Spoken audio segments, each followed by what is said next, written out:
This is, as I think you probably all know, an ISSR event in honor of John Polkinghorne. I'm not going to say much about John because that's really up to our two main speakers and our panelists, except to say I think for probably all of us, John was somebody who was professionally and for most of us personally, a very good person to have known, and somebody who made to the discipline of the interface of science and religion an enormous contribution. I'm particularly grateful that it's ISSR that is doing this, to be honest, because he was our founding president. The society has been in existence for just over 20 years, and John was a very obvious person to be invited to take up the reins, which he kindly did. And for some of us, even though we knew he was getting less well, it's still difficult to really imagine the field without him, with his mixture of humour, perception, intelligence, and knowing everybody in the field. So without further ado, and I'm just speaking as Michael Rice as the current president, we've got two people who are going to have quite a substantive input. And Mark, over to you. Thanks very much, Michael. Yeah, so it is a really great privilege to speak in honour of John Polkinghorne here. I should say right from the beginning, actually, that I never actually met him. I never really knew the man behind the legend, but he certainly has been a legend for as long as I can remember. I actually knew his son quite well. We were both students together at university, and his dad was already a legendary figure by then, and this was in the late 80s. So you're getting someone who, you know, the slight aura of awe that I've carried around with me, you know, from knowing him from a distance. So, of course, he made a very distinguished name for himself as a physicist, a theologian, and as a founding figure of the science and religion field. And most of us would be perfectly content with one of those, but John is significant in all three. So he really is, I think, you know, a rare being among mortals, was a rare being among mortals.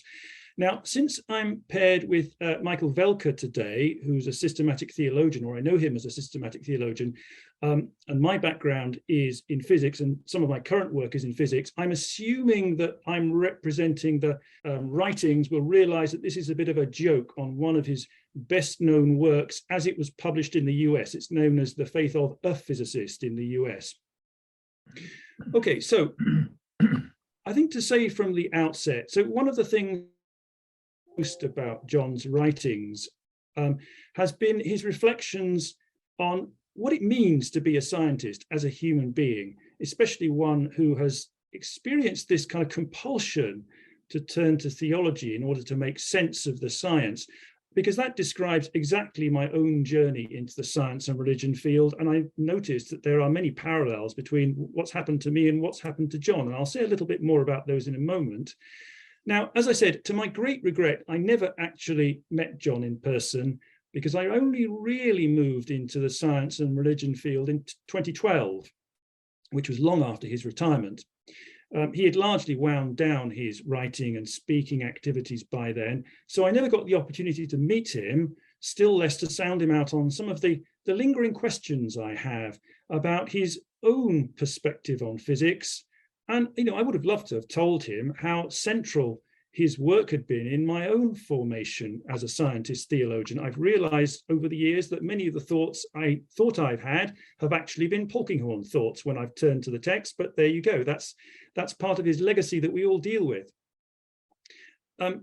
Although I didn't really turn professionally into the science and religion field until 2012, I have been reading and thinking about it since the 1980s, and his books have always been my primary sources.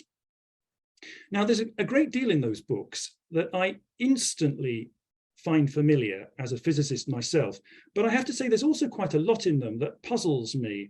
And to this day, I've never quite been able to connect with them. So I'll say a little bit about both of those things as I go along.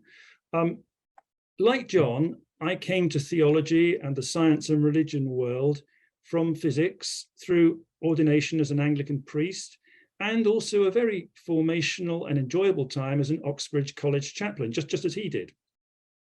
I often used to be asked questions when I was a chaplain, like, are you going to be the next John Polkinghorne? which I always took to be a great compliment because I hadn't really done anything in the field at that point, and I still can't compare my own published output with his prodigious writings. But since John was a working physicist, and I am too, at least for some of the time, I tried to find a picture of me at work as a physicist, just to illustrate this bit of the talk. This was actually the only one I could find. Just in case you're not sure, I'm the one on the right. So this was taken in the experimental beam hall at the ISIS spallation neutron source in the Rutherford Appleton laboratory near Oxford. Now, you might wonder why I'm dressed as though I'm about to spend a day at the beach. The truth is that it would be searingly hot in the beam hall in summer. And this was the kind of practical thing that we used to wear. But looking at this now, I really think I should have at least had a shave, because I'm standing next to Bert Brockhaus, who was winner of the 1994 Nobel Prize in Physics for his work in inelastic neutron scattering. And I'm showing him what we had done with his technique in the UK. So I was 28 years old here. This is 1995, quite a large part of a lifetime ago. Well, the following year, John Polkinghorne would retire from his position as president of Queen's College in Cambridge, and he entered a very fertile phase of his life in terms of his contributions to our field. But that's me at the age of 28. I also wanted to use this picture to underscore the point that what I'll be saying is a very personal reflection on John and his physics perspective, if you like, on the science and religion field. Because I wanted to add that there is no such thing, I think, as the physics perspective. Now, despite the fact that John's work is often used as the kind of go-to in the science and religion field for questions about physics, I don't think that his work represents the definitive physics perspective in science and religion, and I doubt that he would have seen it that way himself. His own background as a particle theorist has had an immeasurable influence on our field, but the point I want to make here is that it could have been different if he had been another kind of physicist. Let me say a little bit about that and about physics.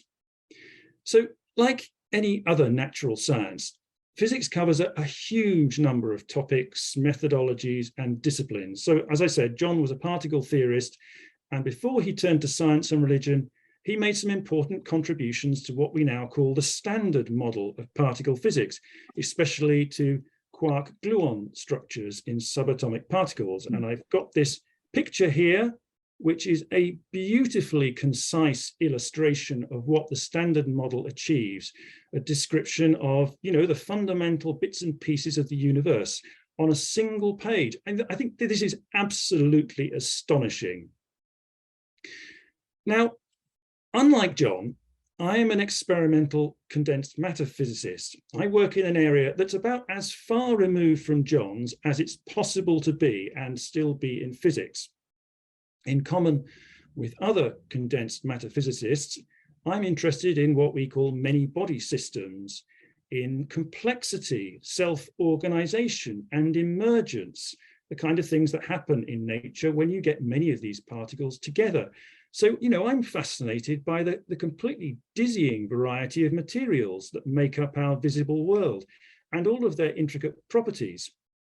So to a physicist like me, particle physics is strangely austere and abstract. And in fact, I find it strange even to speak of such a thing as the standard model. For condensed matter physicists, we have many models, and few of them, probably none, are standard. In some ways, we're closer to chemists and material scientists, even some biologists, than we are to particle physicists. Most of us, though, do share with particle physicists the conviction that quantum mechanics is at the heart of most of what we do. But there's clearly a big difference in perspective between someone like me and someone like John. And that's not just because I'm an experimentalist and he was a theorist. So when I turn to his writings in science and religion, they come across to me as though they're absolutely imbued, shot through with the particle physicist's conviction that there is a singular truth at the heart of the world. We really are searching for the model, the theory of everything in a way. although John was often reluctant to speak of a theory of everything as such in his writings. But still, he would use the language of fundamental physics, that what he was studying was more basic in many ways than other scientific truths, perhaps even underpinning them all.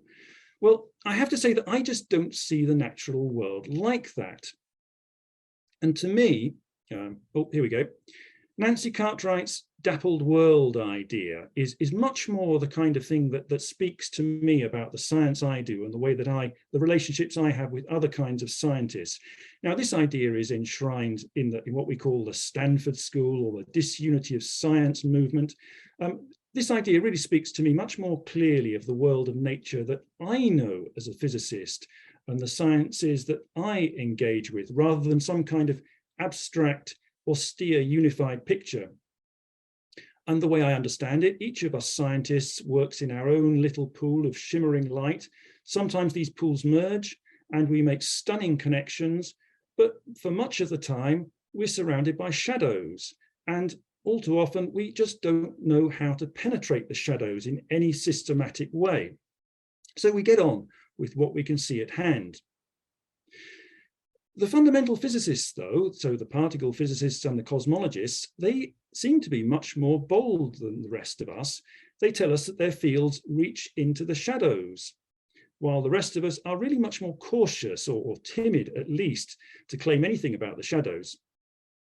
So I've often wondered what our field of science and religion would have looked like if John had been another kind of physicist, a more dappled world kind of physicist like me, for instance, one who was ready to talk up complexity and organization and emergence over reduction, or one who was cautious about talk of what was most fundamental and universal in nature, or one who was keen to bring in other natural sciences into the picture as equal partners rather than talking about fundamental physics.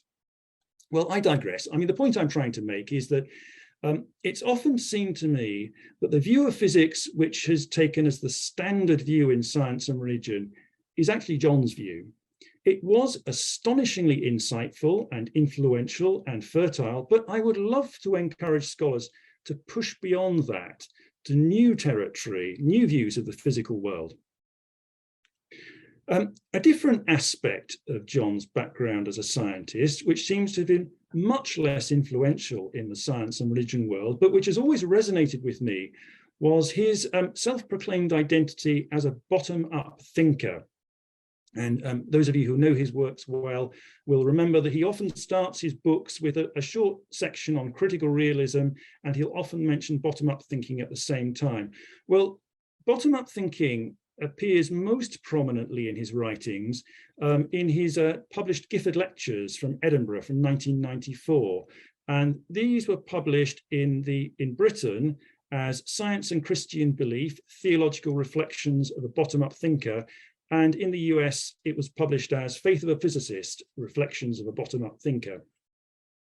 So this book uses the Nicene Creed as its framework. It's always seemed to me, actually, this is John's most valuable published contribution to the science and religion field, not least because it's one of the closest things we have to a kind of systematic theology of science and religion.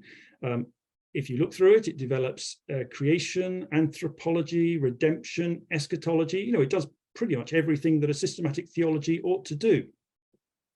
Of course, it's saturated with science and with John's particular view of physics, and rather characteristically of his writing, other sciences such as evolutionary biology are really pretty scarce, and most other sciences, in fact, beyond physics.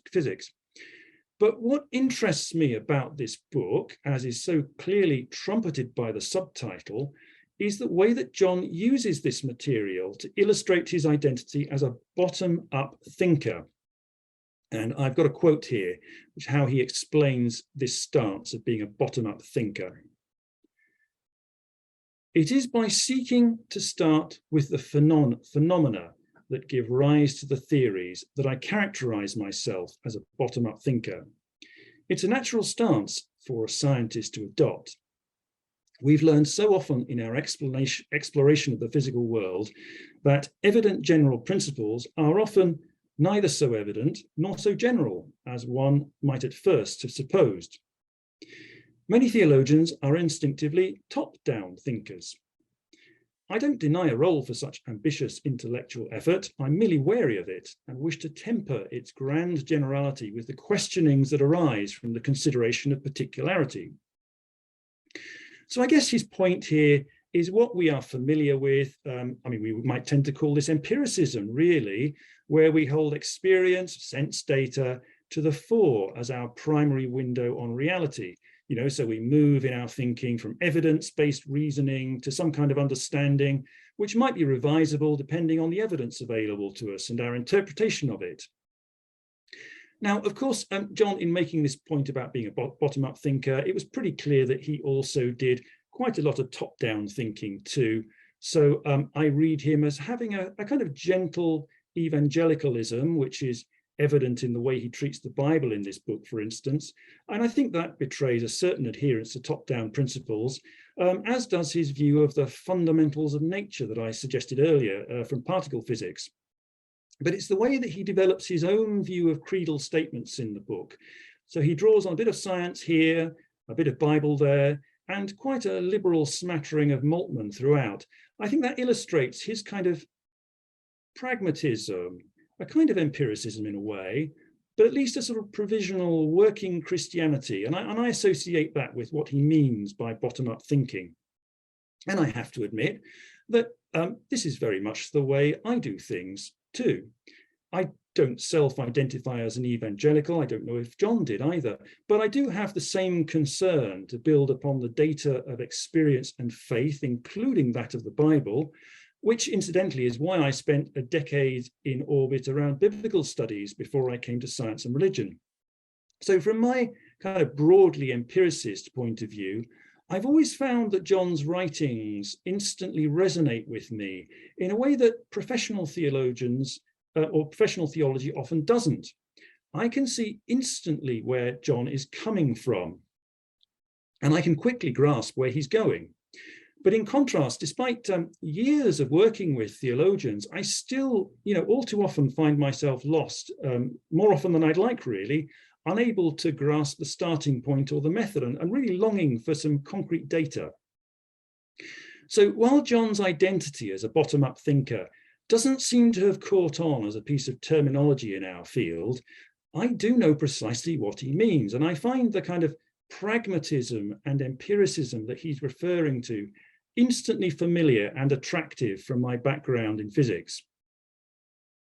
Now, by the same token, professional theologians can find John's approach really rather naive. And I'll share a quote with you now from Philip Hefner in a review of one of John's books called Confessions of a Scientist Theologian. This kind of general uneasiness that Hefner feels with John's readiness to speak of reality and truth. And Hefner says, while ordinary theologians cannot conceive that ontological truth would be accessible in forms other than metaphor, myth, and symbol, scientist theologians tend to be dissatisfied with anything less than relatively straightforward concepts that can claim truth.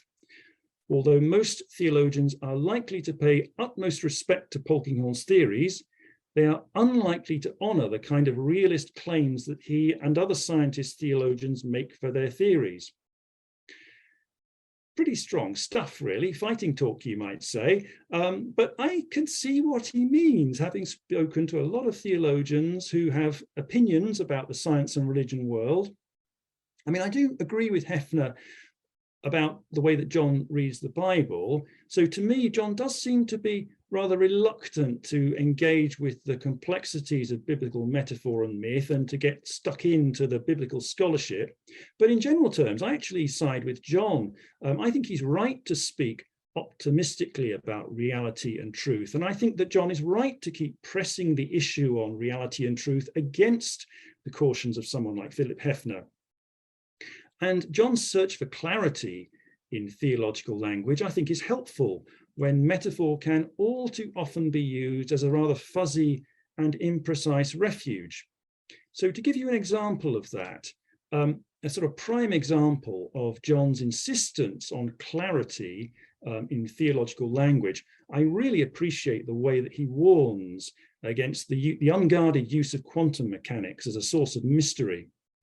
And as a fellow physicist who uses quantum mechanics day in, day out, to the extent that its weirdness has become largely natural and intuitive to me, from that point of view, I share his discomfort when I see quantum theology or quantum mechanics being invoked as a source of magic and mystery in nature.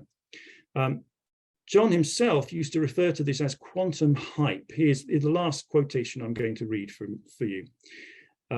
Quantum hype, he says, is the invocation of the peculiar character of quantum thinking, as if that were sufficient license for lazy indulgence in playing with paradox in other disciplines. The strangeness encountered at different levels of reality have characters that are idiosyncratic to those levels, and no facile kind of direct transfer is possible between physics and theology. So if theologians like Philip Hefner can complain that John is too earnest or even perhaps too naive in his search for reality and truth, I think that John does, by the same token, warn against theological misuse of metaphors. Well, this is a whole nest of issues around bottom-up versus top-down thinking, around pragmatism, metaphor, truth, and so on and so on and so on. It's a perennial feature of our science and religion field, but not one that we've really dwelt on in the field for quite some time now. So I think now that the field is becoming more theologically mainstream, it might be time to return to this issue. So I'd be quite interested to hear what the respondents think about truth, metaphor, and so on. And I really just want to finish. So these are my last few sentences, really. I think that John was one of the very best communicators that we've ever had in science and religion. And that's saying something, you know, against the backdrop of many other excellent communicators in the field, seems to be one of our particular strengths as a scholarly guild. And I personally think that it was his commitment to looking for empirical starting points that really is the key to his success as a communicator, both in science and in theology. So it's no accident, I think, that many of John's books aren't really heavyweight academic tomes, so much as short and accessible presentations of how he found consonance between the sciences and his faith. John was a natural popularizer, another reason why he had such a massive influence on our otherwise very arcane interdisciplinary field of science and religion, where, you know, none of us is an expert. So quite simply, I think John could see more clearly than most of us, and he showed us the way. Mark, that was tremendous. And by the way, immaculate timing. So thank you ever so much. Michael, if you're happy to, over to you. Well, thank you so much for your kind invitation, and particularly thank you, Mark. I think we have many things in common in our presentation. I knew John for many years, and I chose as the title John Polkinghorne, a dear academic, theological, and personal friend. In 1993, the Center of Theological Inquiry in Princeton, under the leadership of Dan Hardy, sponsored a 4-year consultation in which an interdisciplinary group of scholars, including the fields of cosmology, physics, biology, chemistry, environmental studies, philosophy, religious studies, and theology, moved from an exchange via different disciplinary and individual academic approaches to the dialogue between science and theology. This is where John Polkinghorne and I met and first became intellectual friends, and then in the course of several years, also personal friends. We developed many joint cooperations in international and interdisciplinary consultations and conferences, and did common publications in articles and books. John received the prestigious von Humboldt Research Award, and in this context came to Heidelberg for a number of extended visits. He invited me to Cambridge for a semester, and even once to the glorious Smith Feast before Christmas. For almost a quarter of a century, I felt blessed by our personal and academic friendship. In 2017, quite frail already, John contributed a 1-page text entitled Bottom-Up Thinking to the Festschrift for my 70th birthday. He kindly called me his oldest theological friend and succinctly described what brought us close. He writes, I soon felt a strong resonance with Michael in his way of approaching questions of truth. As a scientist, I'm not inclined to start with grand, self-evident general principles and then proceed to descend to the discussion of particulars. Too often these principles have turned out to be neither self-evident nor general. He termed his approach bottom-up thinking and added, I seek to approach theological issues in a like manner as does Michael. It seems a perfectly natural way to proceed in a religion of the incarnation in which the nature of God is believed to be revealed in the enacted history of the Word made flesh in Jesus Christ. The group in Princeton met annually for 4 years. In the second year, hoping for sound results by choosing a different approach, we decided to split into 2 camps in dealing with common questions and topics, namely into one part the top-down thinkers and the other the bottom-up thinkers. The participants chose their own group, and interestingly enough, each camp included scientists as well as theologians. I suppose it is not necessary to state expressly which side offered results after some hours of common work, while the other side continued discussions into the night without reaching shared results. Actually, after 4 years, we were not even ready for a joint book publication of the 2 groups. The journal Theology Today published 7 of the bottom-up texts on God, temporality, and evolution, with a perceptive introduction by Patrick Miller, Theology and Science in Conversation. Then Hardy's successor at the Center of Theological Inquiry in Princeton, Wallace Alston, invited John and me to orchestrate a new multi-year research project. We selected the topic Science and Theology on Eschatology and invited a group of scholars, which even included biblical scholars of the Old and New Testament. This cooperation led to a very successful book with a fine title, The End of the World and the Ends of God, Science and Theology on Eschatology, published in 2000. Its 4 parts were first on eschatology in the natural sciences, subtitled Catastrophes and Hope. Second, on eschatology in the cultural sciences and ethics. Third, on eschatology in the biblical traditions. And fourth, on eschatology in theology and spirituality. Soon a second edition came out, translations into Korean and Chinese followed. For a larger group of pastor theologians who discussed the results laid down in this book, John and I wrote 2 more methodological chapters. One was called Opening Windows onto Reality, and the other Springing Cultural Traps, the Science and Theology Discourse and the Common Good. In 2001, we published a book together with the title Faith in the Living God, a Dialogue. It came out in the US and in England, but also in Germany, in China, and after all these years has just been translated into Korean. In the chapter, The Search for Truth and Understanding in Science and Theology, we describe our methodological communalities. We regard our common approach as aiming at a critical and self-critical realism. We hold the conviction that faith is a ground for commitment and for questioning our commitments. Faith includes reliable knowledge and at the same time is an awareness of the limits of knowledge. The second point of similarity is that we both are wary of generalizing abstractions, and therefore we seek to anchor our thought in concrete particulars. We both agree in John's words that, I quote, experience and interpretation will always intertwine in hermeneutic circularity, but one should try to make the circles as tight and as small as possible. We are also in agreement that science as well as theology has to deal with the exploration of unseen realities. The statement with its reference to unseen realities does not mean that we have to give up bottom-up thinking and the claim to critical realism. Rather, it requires improvisatory approaches and an epistemological pragmatism. Above all, it requires a concentration on theological content and its connectedness to historical and even empirical evidence.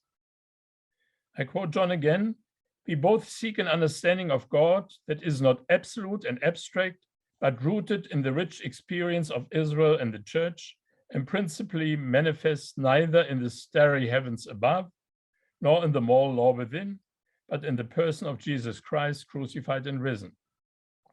We therefore take the biblical witness of the Old and New Testament with the utmost seriousness, but do not commit to a fundamentalist sense of the inerrancy of Scripture." He continued the research on topics of eschatology with a strong concentration on the topic of the resurrection. With our California partners, Ted Peters and Robert Russell, he published the book Resurrection, Theological and Scientific Assessments in 2002. The question of eschatological credibility was crucial for us. It made a thorough investigation of the biblical resurrection accounts necessary. It became very clear that the resurrection of Christ is not a physical reanimation or resuscitation. Only when one isolates some verses in Luke 24, one gets stuck with the impression of a resuscitation. All the other accounts present us with a strange tension between palpability and appearance. Here, John's statement turned out to be helpful, namely that the biblical resurrection accounts speak, I quote him, speak of the continuity and the discontinuity between the pre-Easter Jesus and the post-Easter presence of Christ, continuity and discontinuity. The light appearances of the resurrected leave us with the open question of how these appearances could be connected to the pre-Easter Jesus. The stories of the empty tomb confront us with witnesses that the pre-Easter body was withdrawn. However, the stories of the empty tomb are connected with various statements that the empty tomb alone did not generate a belief in the resurrection. The third group of witnesses, dealing with encounters with the resurrected Jesus Christ, emphasizes the tension between palpability and appearance, the experience of a theophany, and doubt, multifarious doubts. In our research, the notion of a spiritual body became crucial for us. It questioned old-style dualisms of physical body and mental spirit.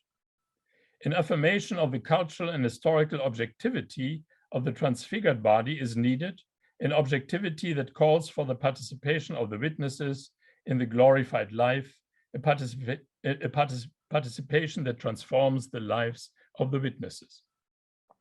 Later, we explored other eschatological symbol systems, such as the coming reign of God and the work of the divine spirit, in order to gain access to spiritual realities and to correct simplistic equations of creation with physical nature and cosmos alone. The wider view of creation also led to a fruitful set of new insights in the area of anthropology. Several consultations in Princeton dealt with this topic. They questioned all sorts of binary and dualistic concepts of personhood and asked for multidimensional perspectives on the human being. The most productive publication in this research was the book 2014, The Depth of the Human Person, a Multidisciplinary Approach. It involved physicists, biologists, psychologists, but also philosophers, theologians, historians, and law scholars from different countries. Many participants found St. Paul's highly differentiated anthropology most helpful. The material flesh, the partly material, partly spiritual body, the soul as a mental and bodily unity, the heart as a unity of cognitive, emotional, and voluntative activities, conscience as a polyphonic ensemble of voices in need of becoming a clear inner dialogue and orientation. And finally, the power of the human spirit in its ability to reach out far into the past and into the future and even to unseen realities. We brought the theology and science dialogue into contact with Pentecostal minds and forms of spirituality, but also with Russian Orthodox traditions of thought. Not easy projects. Many old ideas about the spirit as a simply numinous entity, or as a core of a totalitarian metaphysics, or as a just mentalist and intellectual power, had to be corrected. In all these cases, the dialogue between theology and science proved to be extremely helpful. A very difficult step was the inclusion of the areas of law into the dialogue. It started with a huge project, Concepts of Law in the Sciences, Legal Studies, and Theology, 2013. It turned out that it became necessary to question many aspects of the so-called natural law traditions. And John presented a very sophisticated notion of the laws of nature. In 2012, we conducted a big conference in Heidelberg under the title The Science and Religion Dialogue, Past and Future, published 2 years later. This conference celebrated the 100th anniversary of Sir John Templeton and 25 years of his foundation, which up to this day was one of the leading supporters of the Science and Religion or Science and Theology dialogue. John gave a powerful lecture on the topic, The Search for Truth. He argued that there is no universal rationality that fits all situations, but entities have to be thought about in the manner that conforms to their actual nature. He praised the power and the modesty of scientific approaches, asking what are the processes by which events occur in the physical world. And he added, addressing questions of meaning and value and purpose is deliberately bracketed out, but this by no means implies that these questions are not of the greatest significance. He therefore argued for a cousinly relation between science and theology. But he also warned against rather thin concepts of divinity, such as the great mathematician or the cosmic architect. He also acknowledged that many scientists are suspicious or even contemptuous of metaphysics, asserting that they have no need for such speculative activity. We both united, and I come to the end, we both united in that we had a strong reserve against the totalitarian metaphysics, but were in search of integrating general context theories compatible with the consequent bottom-up thinking. Alfred North Whitehead spoke of a metaphysics as opposed to the usual the metaphysics, a metaphysics that arises when we ask how basic concepts in one area and one relative world of experience can be related to another area and relative world of experience. Whitehead stated that such a metaphysics can arise out of mathematized science, out of philosophical or religious thinking and theories, and even out of a sophisticated common sense. But each of these metaphysics has to be tested, whether it can serve as a fruitful contact theory between different areas of knowledge and whether it can develop sustainable truth claims. John described our common striving as follows. We are committed to the stance of critical realism, that is to say, to believe that the aim of inquiry is to attend an understanding conform to the way things actually are. That is why, for us, religious faith is primarily concerned with the reality of God. We encounter that reality as it is made known to us in the gracious gift of the divine presence, eliciting in its turn a human response. That response involves the whole person, going far beyond the mere assent of the intellect, although, of course, including that assent. For me, as a devoted academic theologian who wrestles with processes of self-secularization and self-banalization in my theological and ecclesial environments, this intellectual assent was crucial. John, however, with his wider view on spiritual realities, added, I quote him, for many Christians, the prime expression of their spiritual life is worship within the Eucharistic liturgy of the Church. Liturgy provides a common framework that both contains and enables the individual responses of the worshippers taking place within the common life of the gathered community of the faithful. It affords a pattern within the search for truth by the bottom-up thinker can also for by truth, by the bottom-up thinker can also find a place. Among my books, the one on the Holy Spirit and the one entitled What Happens in the Lord's Supper particularly appealed to John, very likely because of their practical orientations, included practical orientations. He himself, however, with his repeated plea for liturgy-assisted logics, proved to be the stronger practical theologian of the two of us. Even in this respect, I remain challenged and most grateful for his example.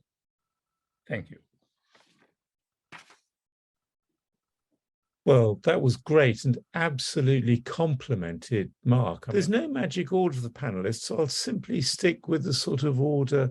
Had Nicholas Saunders, possible. Well, thank you very much, Mark and Michael, for the excellent talks. That was really fantastic. I knew John from my time back as a student studying physics and then theology at Cambridge, and he was one of my PhD examiners along with Arthur Peacock. So I remember quite daunting times going to pick John's brains after that, once he'd retired. He was always very generous with his time and his biscuits.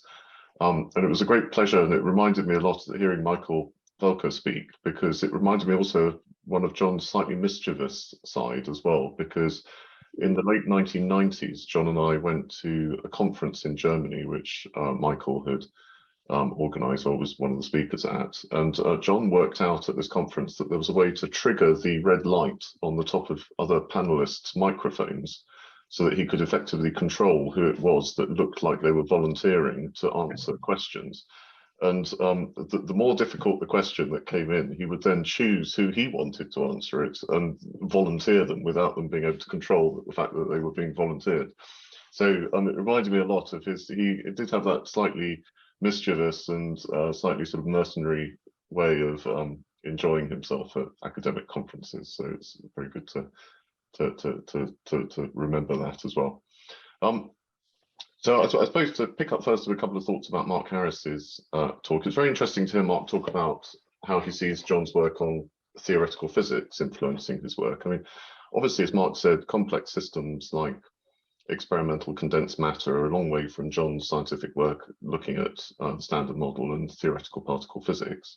But what I think is quite interesting is that John's approach to reductionism and emergence does seem to draw from both sides, and he was someone who was quite open to ideas of complexity and drawing downward emergence as well as it were upward emergence from a very, very reductionistic viewpoint. As Mark said, John was never a big fan of quantum hype or appeals to quantum indeterminacy as some sort of causal joint for the purposes of divine action.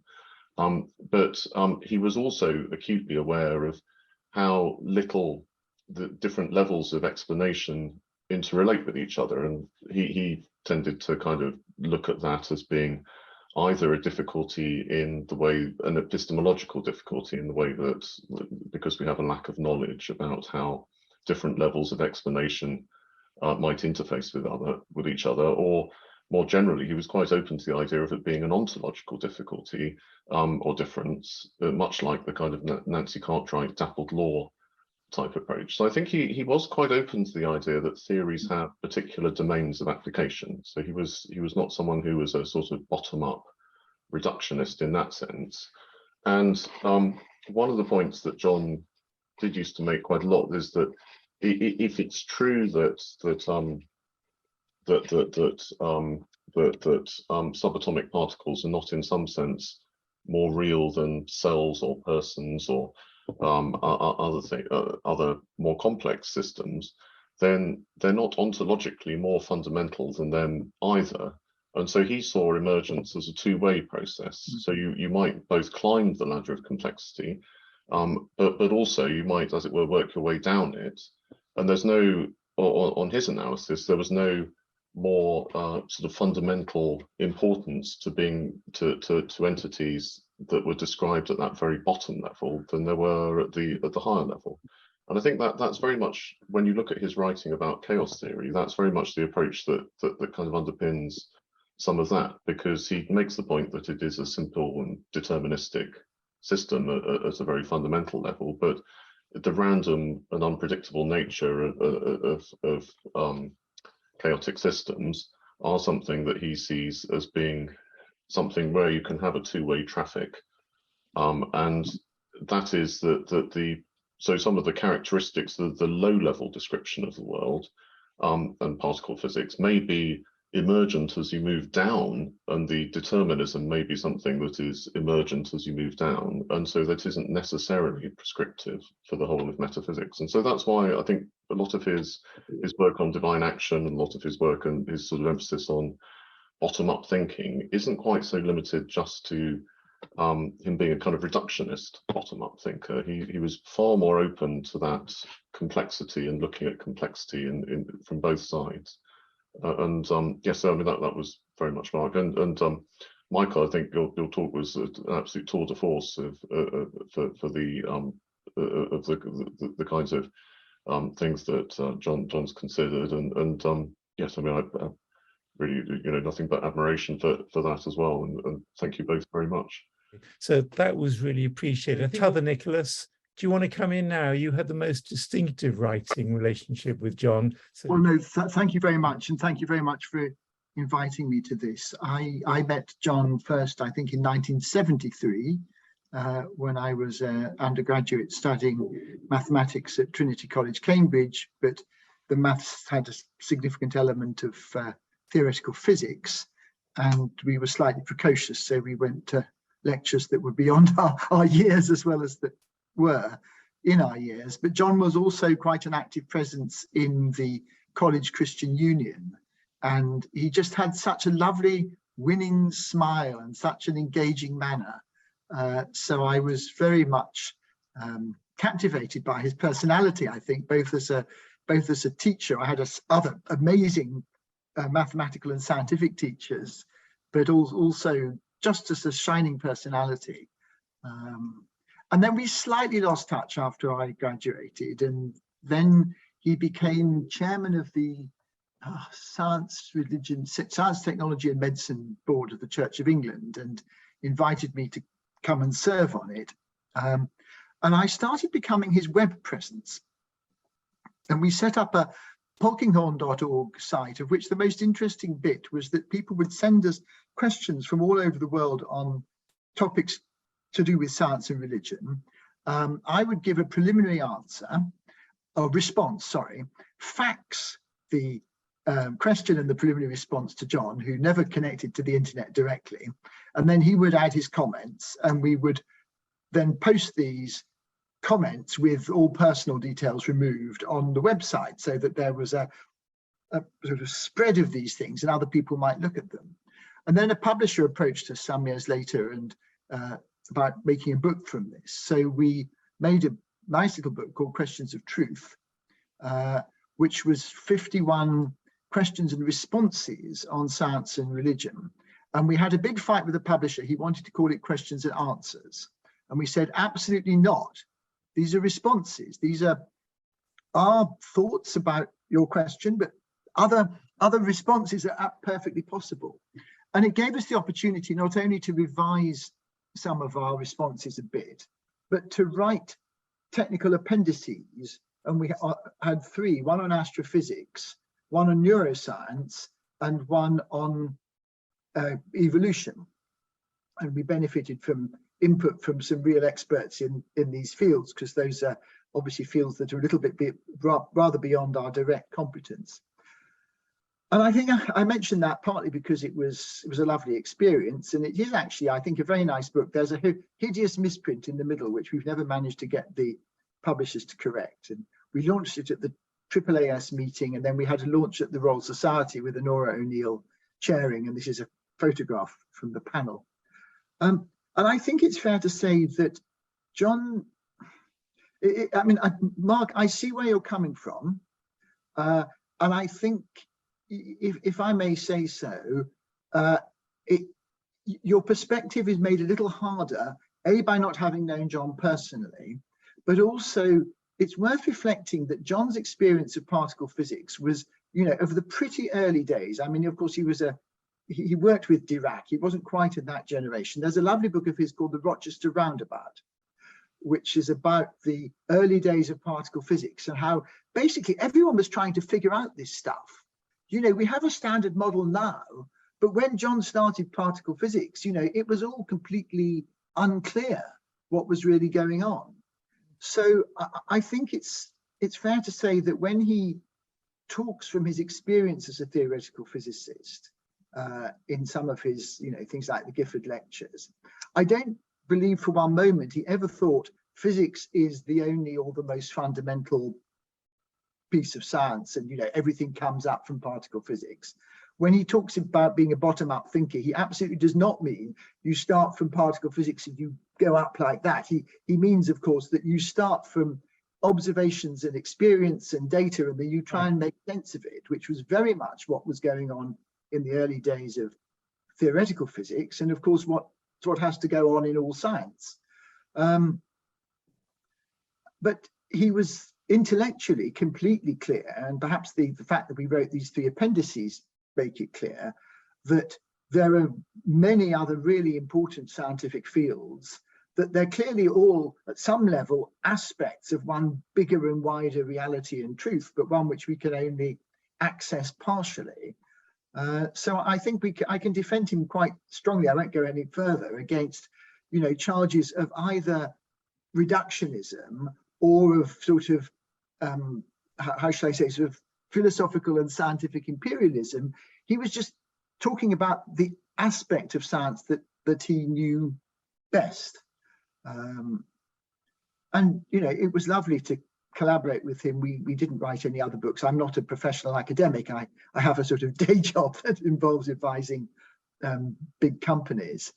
But I think that his sort of wideness and wisdom, and as Nicholas said, the mischievous twinkle in his eye are a really important corrective to the idea that one might get from the books, and there's some of that in the books, of him being slightly sort of, I know you didn't say intellectual imperialist, and I'm not accusing you of having said so, but just for the sake of clarity, he was very much the opposite of those people who imagine that their discipline is the only discipline that's really important, which is a curious thing.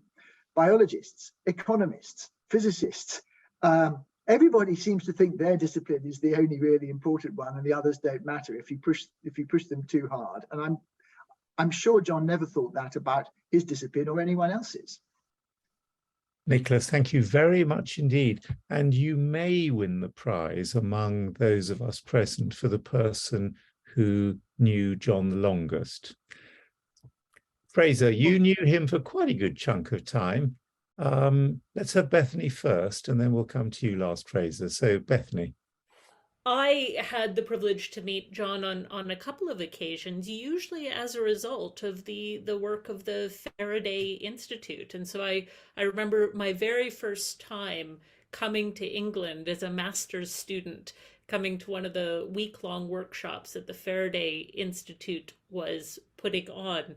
And it was absolutely amazing to sort of just be amongst so many eminent theologians, philosophers, scientists.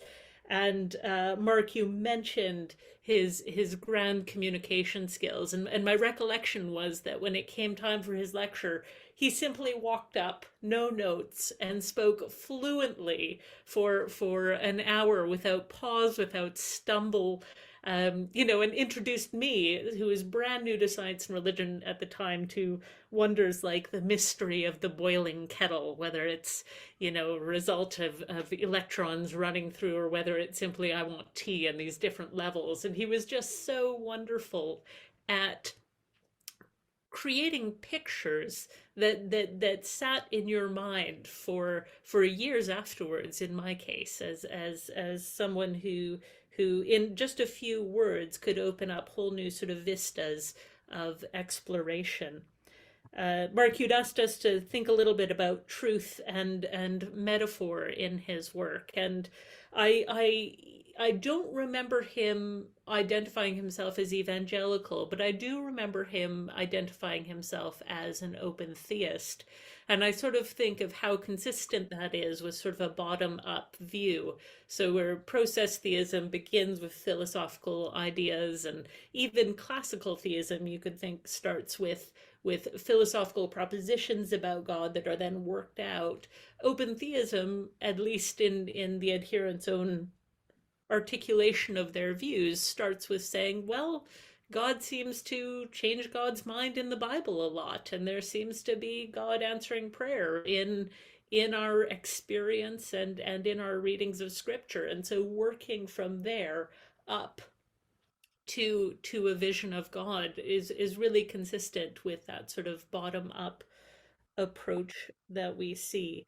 And even I was thinking of, one of the big influences of John's work on mine was really through his introduction of sort of the free process idea, which he works out in books like The Work of Love, and the sense that all agents, not quite in the process theist way, but in all living agents have certain freedoms of action, but also non-living agents have freedom of process. And again, that's just a different way of saying that the world is built from the bottom up, in a different way than we might think of somebody like Arthur Peacock, who thinks of divine action working through top-down constraint in rough ways. And so I think that there is that sort of just really consistent, his own representation of how he did theology seems to work out when you think about how he worked out his various philosophical and theological approaches. I appreciated how much of a pioneer he was, and you often see in some of his books, he's really pioneering methods in science and religion that the rest of us have all benefited from. And I think one of his books that to me was the most sort of bold and inventive in that was his book on quantum physics and theology, A Strange Kinship. And he really tries to sort of take things like wave particle duality and compare them to the hypostatic union of Christ. And we might want to quibble with some of how he worked those out, but I think in terms of somebody who really struck out to try and create new knowledge, you see this over and over again. And Mark and I were talking yesterday about how many of the ideas that we work with, we go back to Polkinghorne's books and find, oh yeah, even if not fully developed, there's some seed of that sort of thing already in his writing. And my last sort of sense was really just the joy of his being. The twinkling eye, the broad smile have already been mentioned, but another one of those sort of enduring moments in my mind was when he and Ernan McMullen at one of these Faraday events got up in a Q&A session afterwards and had a very warm but convivial disagreement with each other over the nature of open theism and classical theism and their respective merits. And so I think as someone who just demonstrated wonderful, gracious disagreement on these sort of ultimate issues we all seek after, he really paved a path that we can all hope to emulate. Beautifully put, Bethany. Thank you very, very much indeed. And as I indicated, rather than allowing anybody to respond, Fraser, straight over to you, and then we'll begin to open up. Thanks very much. I think I can represent the Cambridge context of John's life. I mean, I knew him in faculty and college in Cambridge. I think my first encounter with John was at the selection interviews when I'd applied to be the Starbridge lecturer in theology and natural science, which was a pretty intimidating way to have my first encounter with him. But though I didn't know this at the time, I actually had it fairly easily because John had a very strong view that the first person appointed to that lectureship, if it was to have any credibility, must be someone who had some actual background in science. And I realized later that I was up against 3 historians, and the history of science was what John least wanted to have appointed to that post. So I think if I'd put up at all a tolerable performance, I would have got John's vote. I think I had it easy with some of the other key people. Mary Hesse was there as the other assessor, and half of my first degree in Oxford had been in philosophy, so I was able to have a go at talking philosophy with Mary Hesse. And then there was Nicholas Lash. I mean, those who remember Nicholas Lash know that he was enormously opinionated about everything, and thought that most theologians talk nonsense except him or very few others. And he thought the best remedy for talking theological nonsense was to have been taught by him. And I had been taught by him for 1 term, and I think that was enough for him to believe that he'd knocked the worst stupidity out of me on the theological front. But it was a fairly intimidating way of getting to know John. And then unexpectedly, I became Director of Studies in Theology at Queen's, where John became president, which was a great opportunity to get to know him.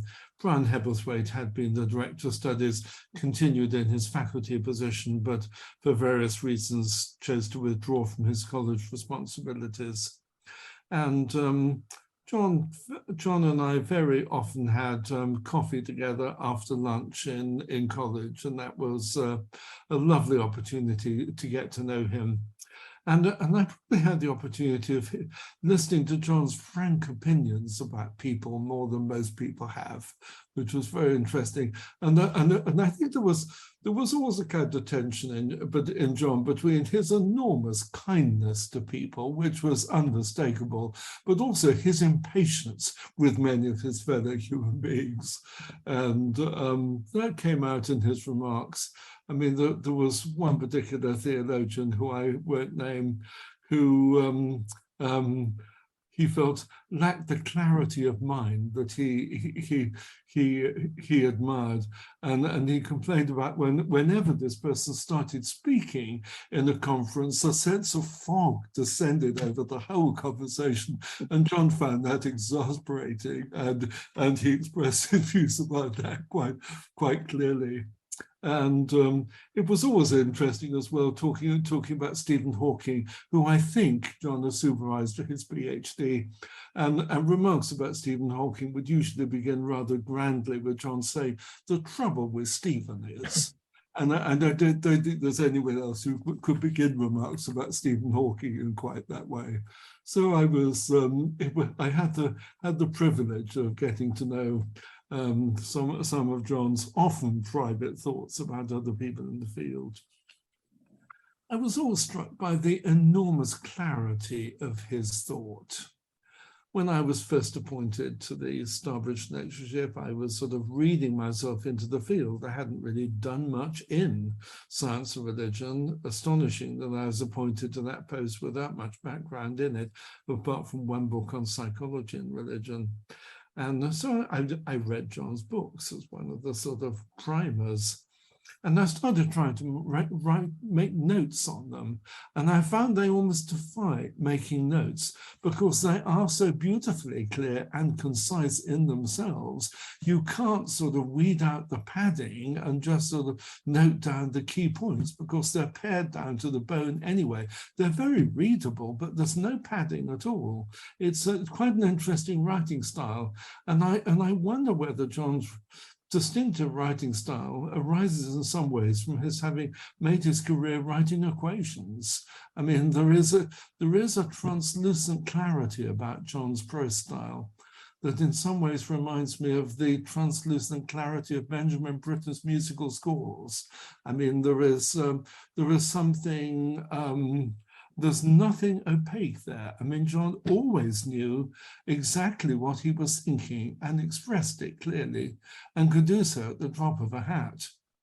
And I remember one occasion when John and I were interviewing someone for a research fellowship in science and religion, and John asked him what he thought the role of metaphysics was in the relationship between science and religion. And the candidate unwisely threw up his hands and said, "What is metaphysics?" And John, without pausing for a second, came back with a crisp and concise definition of metaphysics. And I think it was the speed of the draw which was particularly impressive, not a second's thought before he delivered this crisp definition of what metaphysics was. So I have a lot of fond memories of John. He was enormously helpful to me in my career, and I'm hugely grateful for that. One comment I think make about his work in science and religion, I agree with him about almost everything, but two areas where I think his writing is not what it might be, and one is on fine-tuning, where I think he moves too easily from the facts of fine-tuning to a theological interpretation, and I was always somewhat uneasy about that. And the other is about chaos theory. And there I don't have unease in what he said, but I'm puzzled that he never really explained his thinking on chaos theory very clearly. I mean, he writes a huge number of books about all sorts of things. And chaos theory, I think, is some of the most original thinking he does in science and religion, some of the toughest thinking he does in science and religion. But he never really explains it very clearly for the general public. And Nicholas Saunders, who was speaking a while ago, I think explains what John actually thought about chaos theory much more clearly than John ever did himself. And that's a strange puzzle about his work. But he was enormously influential. And one of the people I invited to be a part of this conversation was David Ford, who was Regius Professor in Cambridge for much of John's time. And he's not able to be here as on a lecture tour in America. But I think if he had, the thing he would have wanted to pay tribute to most of all is John's remarkable work, as he put it once in conversation, in touring the world, reassuring people that despite science, you could credibly be a Christian. And I think John was enormously influential in that. And Christians in many countries owe John a huge debt of gratitude for that. Well, I feel very grateful to our two speakers and all four panelists, each of whom have given wonderful, wonderful contributions. Now, we're in a slightly unusual situation, everybody. The absolute latest at which we will finish is 45 minutes from now. If we naturally draw to a conclusion before then, that's fine. But there is now no substantive structure. You know, think of this a bit like at the end of a dinner party or something like that. And I'm very content for people either electronically to raise a hand, or those of you who've got your cameras on to raise it in actuality.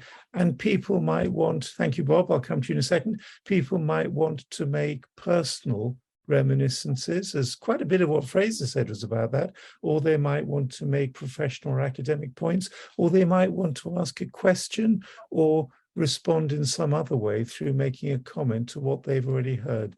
That's absolutely fine.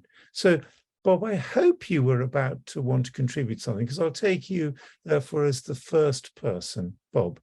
Thank you, Michael, and thank you for all those thoughts that people have shared today, which just show the many faceted nature of John from many perspectives. And I recognise many of those from knowing him quite well. There's just two things I wanted to say. One, to reinforce what Bethany said, I shared a platform with John quite often. And one particular talk, I was introducing him, and he had his notes in his hand. Literally, it was on the back of an old envelope. And literally, it was 3 words. And then he spoke for an hour. I think he was brilliant at that. Very clear thinking. The other thing that was very characteristic of him, which I don't think anybody has mentioned, was I listened to so many of his talks that I began to recognize this.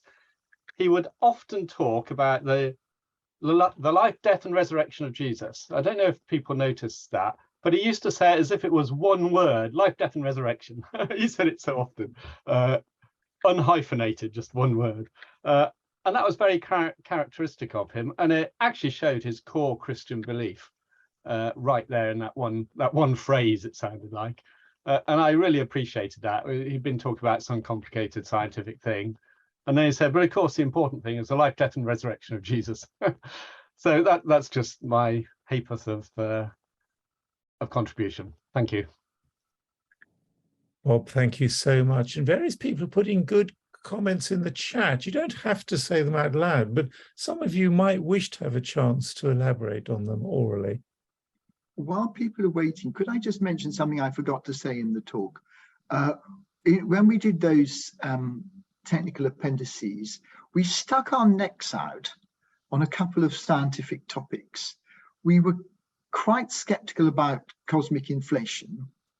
I mean, we didn't say it definitely wasn't happening. We just thought, if there is inflation, there should be inflatons. There isn't very much convincing evidence for this. We're not entirely sure that this is necessarily the whole story.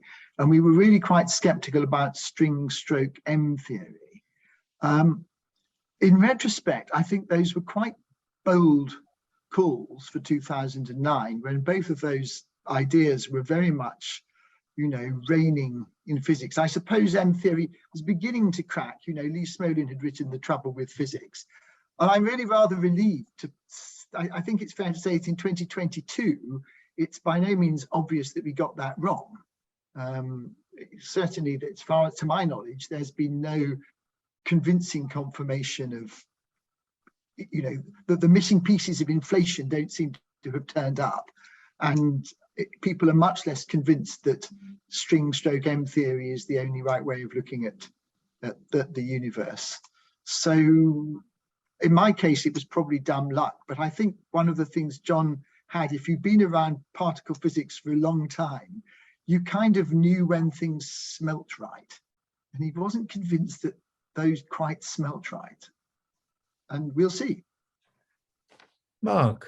Thanks, Michael. Yeah, it's just I suppose I feel I'd like to come back at Nicholas Saunders and Nicholas Beale, because I really do feel that physics is being a little bit misrepresented here. I've read, John's works, and he does mention complexity, emergence, and chaos theory, of course, in great length. But it really is, the weight of his material really does come down on an area of physics that is not mine. And I think when you read John's work from another area of physics, he sounds like he is a particle physicist. And in particular, I found that over the years, I've absorbed a lot of what he's said, to the extent that I find it difficult to disentangle what's Polkinghorne and what's Harris. But he never gave me the tools to help me interpret my own kind of physics. And I think that's why I slowly developed this conviction that, well, how would our field have looked if John had been a different kind of physicist? And I think that's the question I want. Forget reductionism, forget emergence, forget all these kinds of things. I'm interested here, or the question I was raising was, what kind of field would it have looked like if he'd been different? What are the kinds of things we could do now, for instance, building on the legacy that he gave us, moving into other areas? So that was what I was trying, the kind of boat I was trying to float, really. So, and particularly, I really do want to insist, I suppose, that he doesn't give us physics. He gives us a particular view of physics. Yeah, and I'm sure he'd have agreed that his perspective in physics is only one. I mean, of course, as you will know, at Cambridge at the time, there was a department of pure mathematics and theoretical physics, where he was, and then there was the Cavendish, which was the experimentalists, and in some cases they talked to CERN but not to each other. So I'm sure he would be the first to admit that his particular professional experience was just one strand in a very large, one strand in a very large field of physics, which was itself a very large subset of natural sciences. Again, something probably Cambridge gets right, to have a natural sciences tripos. And I think it's fair to say he's speaking from from his own background, but I don't think he ever thought that meant it was the only valid perspective. And I agree, it would be look, wouldn't it be wonderful if there was a John Polkinghorne, if there were several John Polkinghornes from several different fields? I mean, we'd be immensely blessed. And I agree, we mustn't. I don't think he would ever have wanted our perspective on science and religion to be limited to the perspective of a theoretical particle physicist. I mean, he wasn't even an experimental particle physicist, but everyone is who they are.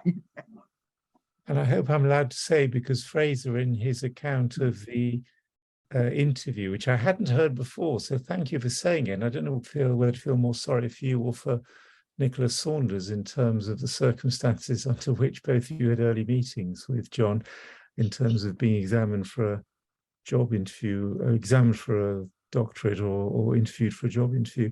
But as you said, he probably wasn't somebody who loved the idea of historians of science being seen as representative of science. And those of you who are physicists can contradict me if you want to, but in common, I think, with a lot of top scientists, he would see the social sciences as a more modest set of accomplishments.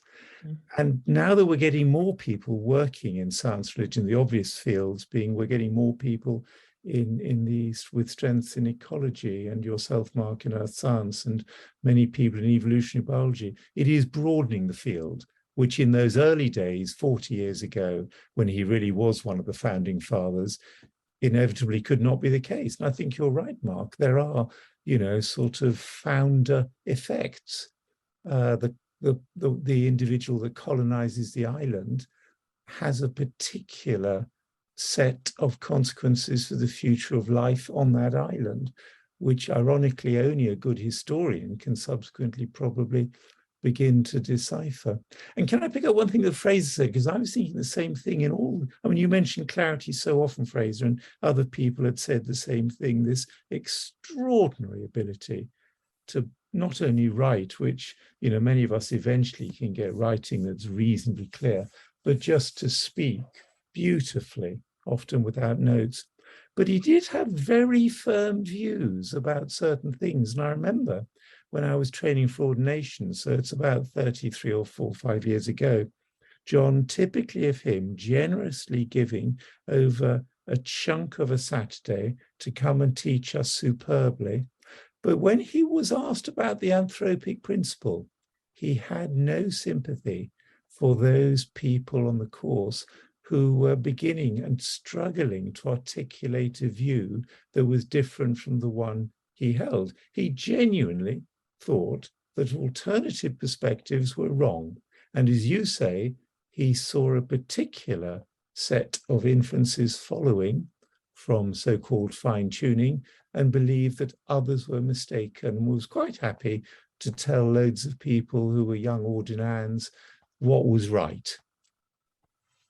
Thanks very much indeed, Michael. It was that mention of young ordinands that prompts me to come in, because I've very much appreciated the many personal reflections that people have shared tonight about John.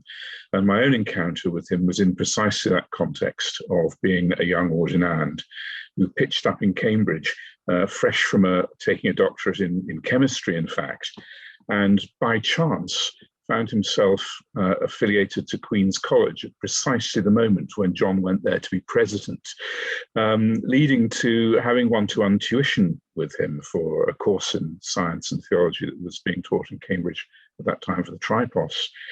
And I think a number of people have already said things along the same lines as this, but what I always remember is the tremendous support that I had from John as a student, and subsequently, not only that one-to-one tuition, but I can remember him lending me the proofs of his next book to read between tutorials, which was Reason and Reality, in fact, before it had actually been published. I still have the little notes that he sent me, just before I took Tripos, to wish me good fortune in all that and what have you. And I'll never forget also, when I was subsequently a curate in the wild wastes of High Wycombe, arranging a series of talks by folks who came out to address the congregations of that town. And John duly came out to deepest Buckinghamshire and contributed to that series of talks. Again, a wonderfully supportive thing to do for one of his ex-students. So thank you everybody for your various reflections on John. I have very, very fond memories of him, and it's been very good to hear those this evening. Thank you. Can you remember, Mike, which year you would have attended his Tripos lectures? Yeah, it would have been, I took the Tripos in 91. So it would have been in the academic year 1991. I was taking the liberty of asking because I think if you'd been, I can't work it out exactly, but if you'd been possibly only 1 year or 2 years younger, some people may remember John was suddenly taken quite ill.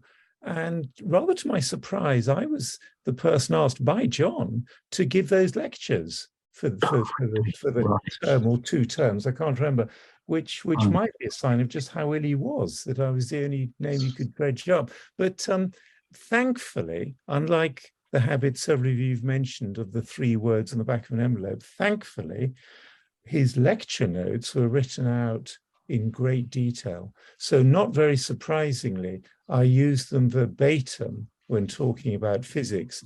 And it was only after a term, or I can't remember now if it was 2 terms, towards the end, when they began to be a bit thinner on biology, which is my own subject, that I felt brave enough to begin to start departing from them. But I do remember the beautiful clarity of his work in his physics lecture notes, exactly.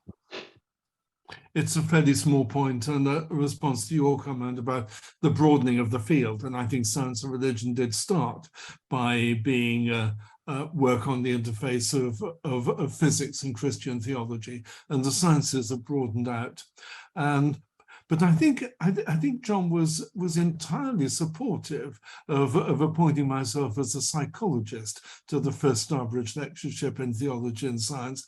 In fact, I've always thought it was to my advantage that I wasn't a physicist.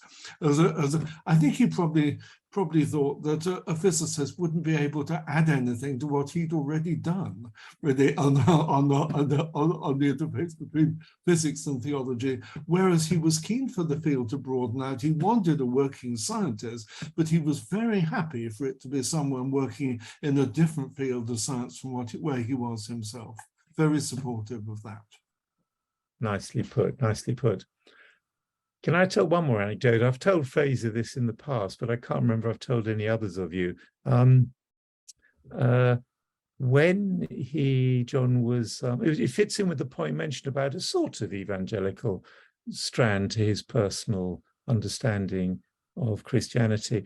But his first curate post, it might have even been technically, yes, I think it was before he was a curate, sorry. It was when he was still training for ordination. So we're talking either very late 70s or possibly 80 or 81. But he was assigned to Holy Trinity in Cambridge, which at that point was the church of which I worshipped.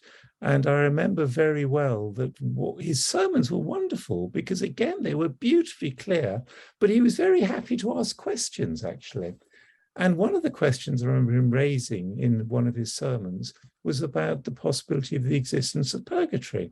And I don't know whether it was in his sermon notes or whether it was simply ad-libbing, but in the sermon, I can absolutely assure you, he got quite keen on the idea of purgatory for the very standard, reasons of roughly speaking, solving the issue of roughly speaking, how can any of us hope to enjoy the life that we might live in the world to come, despite all our imperfections in this life, even though he obviously was utterly on top of conventional understandings of what Christ did for us in his death. Anyway, he was promptly taken off the preaching rota. The then vicar wasn't going to have this sort of dangerous thinking allowed in sermons, and definitely wanted people to stick to a slightly more conventional understanding of Protestantism. Nicholas. One of the things which I think, Michael, you develop very much more in your books with him, which I confess I haven't read them all, is I remember his remark that theologians seem to have given up on, you know, the length of time of the universe. You know, 1,000 ages at thy sight is like an evening gone was a well-known fact for the time of Psalm 90, and yet, you know, so many contemporary theologians seem to think that, you know, 100 years is a long time ago. And I was preaching the other day and was able to just, you know, use this, perhaps the fairly standard analogy that if the universe were a person coming up to their 70th birthday, then, you know, Jesus was born about 5 minutes ago. And we just tend to lose sight of that in so much of our life. And I think John made that point in a number of occasions quite forcefully. And it's something that science could give back to theology, which is to remind theology what it's really about. I'm sure you could say, Michael, you could say a lot more about it than that. Nicholas, that was great. Michael, it's up to you. Would you like to? John was very happy when I argued that Genesis 1 talks about 2 time systems, so that the 7 days of the Lord are not the days under the sky, the earthly days. And I congratulated me in a way and said, Michael, this was a freeing insight, that we have to wrestle with 2 time systems. And of course, the old days didn't know about 30 billions of years. The greatest number they were able to capture was probably 10,000 times 10,000, the heavenly host. But they knew that these were immense amounts of time. These 7 days of the genesis of the cosmos and the powers, not only of the cosmos, but also of the world unseen. So the creeds speak of the creation of visible and invisible things. And invisible things is not just the cosmos. And John was also very happy when I argued the resurrection is a reality, like mathematics for the sciences. Yeah. And so he was very open for these complicated analogies that can be discovered when you go a little bit more thoroughly into the depth of spiritual and biblical insights. And here we had, very intensive and engaging discussions, and also this joy of discovery, so that you do not only have the joy of discovery in the sciences, but also in scripture-oriented theology. And he also liked this insight that Israel had to live under global powers. That is, it developed its own sophisticated law, interplay between justice, care for the weak, and liturgical and cultic dimensions under the pressure of Egypt, Assur, Babel, the Persian, the Greek, the Romans. So many, many global powers which forced the evolution of the biblical canon and generated all sorts of insights. Some of them were helpful for some time. The great discovery of the covenant, legally and politically strong, economically strong, but theologically highly complicated. And so the priestly writings have to correct Deuteronomy and so. And John took a great joy in these kind of grand evolutions and grand discoveries. So we were, in many, many very good historical, biblical, exegetical discourses, and it was a joy to see his joy when you got a new clue. Oh, this is this kind of transition or worldview that happened under these and these conditions. And he liked to quote his colleague, "My cosmological friends were often in error and never in doubt." But this is what we have in theology. Exactly. Throughout the history and up to contemporary situations, and we had this cousinly relation also in mocking sometimes over these stubbornness of not being in doubt, but yeah, having to confess an error just 5 or 10 or 15 years ago. That was great, Michael. Thank you very much indeed. Fraser. Yes, he had strong instincts about where the truth lay in physics, I think, and someone referred to that. Another example of that was in quantum physics, where he was very distrustful of David Bohm. I mean, he recognized that the theory made the right predictions, but it just didn't smell right for him. He thought it was too contrived and very unlikely to be right.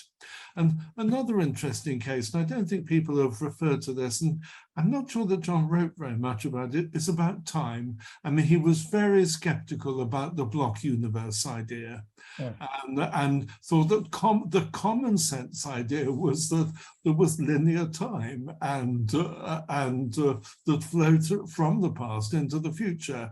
And he thought if you had a scientific theory that was disagreeing with that, then the scientific theory was probably wrong. And he was quite firm in his views about that, as he was about a number of things. I don't know if any of the physicists here have anything to say about his views on time. He was very keen on the eschatological topic of the parousia, which is not a re-entry of Christ. But the parousia talks not about linear time. You have twice in the biblical canon, if people say, here is the Messiah or there, do not believe.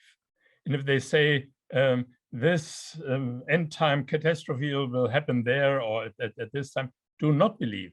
Because what the parousia is all about is the entering in all space-time points, not in one on a linear scale. And these were discourses in which John greatly rejoiced. Yeah, when you could correct scientific commonsensical coalitions that got us into traps in one-way streets, and could show that these traditions seem to be off the cloud, but that they encountered a more complex reality. Also, the fullness of a life of the person. Yeah, he quoted very often one remark: when you sit at the deathbed of a beloved person, and you see this nearing death, and you think, who is this person? Was it the child on the yellowish photographs, or the shadow that threw me into the air when I was a little kid, or the person with whom I had long conversations over the years, or now, this death-bound face? And you have to say all of this and much, much more, because our physical existence on this earth is only a fragment of our whole existence. And these were the conversations in which we both rejoiced and tried to inspire each other by deeper insights into reality. Although we are talking about reality unseen. So some of these sparkles of our conversations and our exchanges over the years, and it was most helpful to have the clarifying mind of a well-trained scientist in these conversations, so that you got a warning when you were tempted to move into wishful thinking, and on the other hand, you got a warm smile when you had the feeling, well, at least we are approaching the path of truth. Yes, it was simply to say a bit more about relativity, block time, and quantum mechanics and things like that from the physics perspective. So I find John fascinating on both of these topics, actually. So I was really glad that Michael developed in his talk John's eschatology and what he takes from the resurrection of Jesus, which I think is really his big theological innovation, which the rest of us in the science theology world have largely, or at least the Christian version of it, have largely taken as this is our consensus as well, really. And much of what I read in this area is very much Polkinghorne with a few modifications. So I think he's a very, very important figure there. It's interesting, though, that when he talks about relativity and time, he is excellent at explaining it in very, very accessible terms. But it is odd that he always takes, with time anyway, the kind of common sense flowing time view. Whereas when you come to quantum mechanics, which I think is an even stronger strength, if you see what I mean. I mean, he wrote some really excellent popular level books on quantum theory, like the Oxford Very Short Introduction. He's really excellent on that. But he's quite happy to dwell on the strangeness of quantum mechanics, and he doesn't try to explain it too much. What I find interesting, maybe this is in common with his rather pragmatic common sense attitude to relativity, he doesn't really like discussing the metaphysics very much of quantum mechanics. And so when you look at his books from the perspective of modern quantum foundations, for instance, which is so Bohmian or else Everettian, he doesn't have any time really for those sorts of interpretations. He sticks very much with the kind of Copenhagen orthodoxy, if you like, which makes him sound quite old-fashioned, but his books are really excellent introductions to quantum theory. Yeah, I wanted to sort of build on that and just think about, we're seeing some tensions where often he was extremely open-minded towards what would seem like difficult things to hold in tension that are not common sense. And yet other places he really wanted to work with the common sense. And I wondered if, in relation to time, that had to do with his theological commitments. So open theism just really doesn't work well if you have a block universe.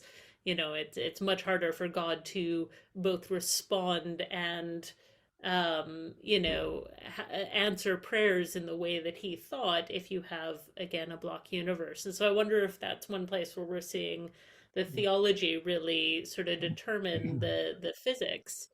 And there was, another sort of thought in my mind was this sort of epistemology models ontology, and whether that's another sort of small departure from his usual sort of bottom-up thinking in terms of these things. Anybody else like to ask a question or make a contribution? I was just going to say, I think John was quite open to the idea of theology and physics in dialogue with each other, in the sense that you could also, if you take the example that Mark was giving of looking at the different interpretations of quantum mechanics, I mean, John had quite strong views that some of those were theologically unacceptable. He didn't like the idea of a kind of many worlds interpretation of quantum mechanics, where people were living in sort of perfectly good and perfectly awful worlds, and the idea of a God maintaining all of these simultaneously seemed to him to be rather unsatisfactory. I mean, he also had pretty strong views about the science as well, as you can imagine. But he did express quite strong views about a lot of physicists that he had come across, including some very well-known physicists. He wasn't much of a fan of Feynman, as I recall, but he did, he was very open to this idea of theology and science both being different types of models for describing the universe. And I think part of his background in particularly doing particle physics was the fact that he was very concerned about ideas of God of the gaps and the fact that scientific revolutions come along, and that influenced a lot of his thinking in the way that he approached, looking at sort of epistemology, models, ontology, and all of these sorts of these kinds of approaches, because he didn't want to tie himself down to some particular causal nexus or some other sort of thing that could then be replaced by some scientific advance, because he'd seen that time and time again in particle physics, I think, throughout his career. And that really led him to a much more open approach, where it didn't mean he didn't have strong opinions about things. He certainly did. Sometimes slightly unpredictable opinions about things. I mean, I remember having an argument with him about, there was a paper by Eugene Wigner where he wrote about this sort of unreasonable ability of mathematics to model. I can't remember the name of the paper, but why is it that mathematics models the universe so well? And John was quite forceful about, in his dislike of some aspects of that. And whereas actually that seemed to me to be the kind of natural corollary from a lot of his work, in a way. He liked to kind of draw insight from the way that science modeled things. So he's quite a complex character, actually, taking those kinds of different thoughts and kind of piecing them together, and his influences, as Mark was saying and Michael was saying, he wanted to bring theology together to create this kind of quite an unusual kind of homogeneous view of the world that was both influenced by science and theology, which is quite a difficult thing to combine in that way. Nicholas, thank you. Fraser. A brief comment about his ability to make great phrases, and science and religion he often talked about in terms of binocular vision. His talks often ended with that if science and religion provide two perspectives on things, and he would say we see better with two eyes than with one. And my favorite, I think, was about quantum physics releasing us from the tyranny of common sense. I think that was a great phrase, and part of John's contribution, I think, to science and religion was to release us from the tyranny of common sense. And in that case, from those of us who have made more comments, anybody else want to make any final remarks or raise another issue? Just one remark of about an example of John's genius ability to get us out of traps of understanding. I became very much fascinated by the multimodal working of the Spirit. The pouring of the Spirit on male and female, old and young, master and slaves, different nations, and so on, challenging mono-hierarchical, patriarchal, gerontocratic, slaveholder society, chauvinistic societies that still exist in our environments. But then we said, if the Spirit works in this way, how can we speak of the personality of the Spirit? Don't we need the trap of commonsensical, personalistic modes, self-referential, and so on? And John, after a lot of thinking, said, Michael, we don't need the self-referentiality. The Spirit is context sensitive. This was a genius insight. Yeah. The personhood of the Spirit, don't look at the standard anthropomorphic self-referential activities. No, it's the context sensitivity that constitutes the notion of the personhood of the Spirit. And then you get a much more elaborated notion of personhood, and so on and so on.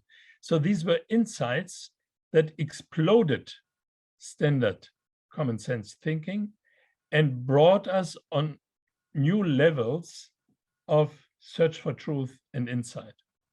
And here John was brilliant. So these are insights that are, we speak of Bildungserlebnisse. Yeah. And Bildungserlebnis, it's not just an insight or good idea or so. No, it shapes your whole modes of thought and imagining and opens new venues of exploration and gains of insight. Well, I think I can probably then say, first of all, Fraser, thanks for putting it all together. Anthony, I'm delighted it's been recorded, because it's been a very good event indeed.